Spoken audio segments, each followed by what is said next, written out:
The Acolyte's cancellation is sadly fully explained by new viewership data from Luminate. Helmed by Russian doll creator Leslie Headland, The Acolyte proved remarkably controversial. A review bombing campaign even wound up accidentally targeting the wrong show on Rotten Tomatoes.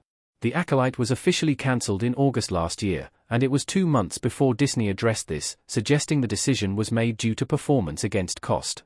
Streaming services are notoriously reluctant to reveal actual performance metrics, but Luminate has given an indication of the show's problems in a 2024 end-of-year review. While mixed fan reactions were likely a factor, viewership for the show had waned, with significant decreases after the first 2 episodes and into the finale, Luminate note. That's easy to see, given the report also includes a chart showing how viewership dropped off. The Acolyte viewership performance. We can now see just why The Acolyte was cancelled. Viewership just wasn't strong enough. The pattern in that graph is pretty shocking, showing declining viewership over the course of the show's run. It's not unusual to see some kind of decline. There's always a degree of churn, as some viewers get distracted by life or other TV shows and run behind. But the scale is remarkable, with a catastrophic drop to below 1 million views of The Acolyte's ending on release day. That's surely not just poor word of mouth or a review bombing campaign. People were actively switching off. The Acolyte's action-packed episode 5 was a step in the right direction, with a much shallower drop, likely positive word of mouth leading to people coming back to check it out.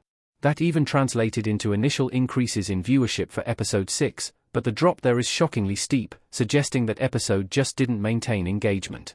The Acolyte's $230 million budget meant the show needed to perform much better. Our take on The Acolyte's cancellation. A disappointing moment for Lucasfilm.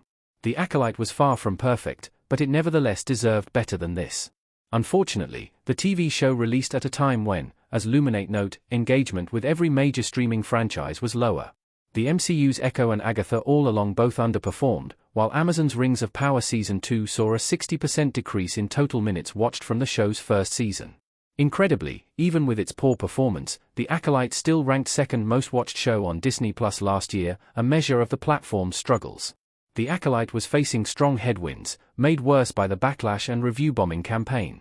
Sadly, Luminate also point out that Star Wars: Skeleton Crew also hasn't had the best performance. That doesn't necessarily rule out a second season. There's a different viewership pattern, and positive word of mouth seems to be bolstering Lucasfilm's latest show. Even better, Skeleton Crew has nowhere near so hefty a budget as The Acolyte, making the calculations very different. Still, all these stats will surely give Lucasfilm cause for concern.